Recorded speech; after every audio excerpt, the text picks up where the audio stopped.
Now this a very important piece of news, जो 58th Jnanpith पुरस्कार announce हुए थे 2 व्यक्तियों के लिए, उनको अब ये अवार्ड कॉन्फर किए गए यानी हैंड ओवर किए गए।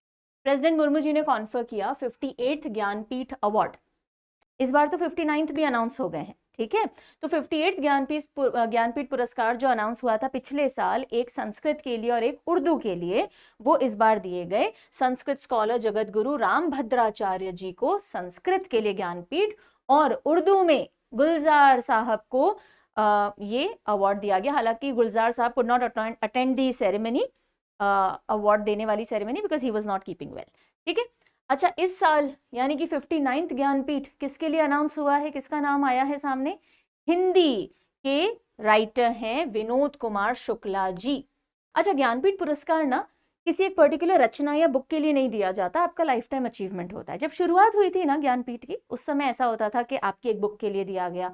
इंडिया का highest and oldest literary award है, हाईएस्ट यानी कि सर्वोच्च पुरस्कार भारत का अगर लिटरेरी फील्ड में दिया जाता है, लिटरेचर की दुनिया में दिया जाता है, तो ज्ञानपीठ दिया जाता है।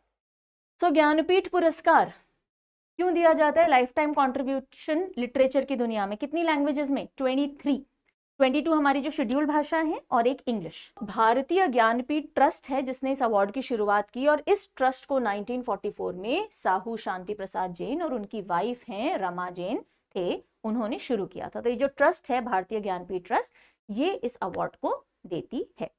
इसको इस्टेब्लिश 1961 में किया, लेकिन पहला अवार्ड हैंडओवर कब किया गया? 65। सो 1965 अच्छे से ध्यान रखिए, सबसे पहला अवार्ड इस समय दिया गया था।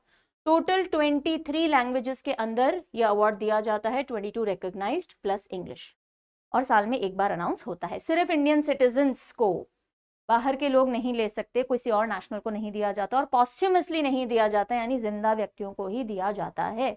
तो एक कमिटी होती है लिटरेरी स्कॉलर्स की, एक्सपर्ट्स की, वो इवैल्यूएट करती है नॉमिनेशन को और वो अवार्ड विनर डिक्लेयर करती है। 11 लाख का कैश प्राइज अभी दिया जाता है। वाग्देवी की एक स्टैच्यू, यानी कि जो सरस्वती जी उनकी स्टैच्यू आती है, साइटेशन आता है, सब लिखा हुआ रहता है जिसपे। ये जो लैंग्वेज एडवाइजरी, एक लैंग्वेज एडवाइजरी कमेटी बनाई जाती है, जो टोटल 23 लैंग्वेजेस है ना, तो हर लैंग्वेज के लिए एक लैंग्वेज एडवाइजरी कमेटी होगी। अगर किसी लैंग्वेज में एक बार ज्ञानपीठ दे दिया गया तो 3 साल तक उस सेम लैंग्वेज में अवार्ड नहीं दिया जाएगा, ये ध्यान रखिएगा। तो इसीलिए जो कमेटी है ये भी हर 3 साल में बनाई जाती है। फिर एक सिलेक्शन बोर्ड होता है 7 से 11 एमिनेंट स्कॉलर्स का, और वो जो रिकमेंडेशंस आते हैं LAC से, उनको भी रिव्यू करते हैं और फिर अपना फाइनल डिसीजन सुनाते हैं।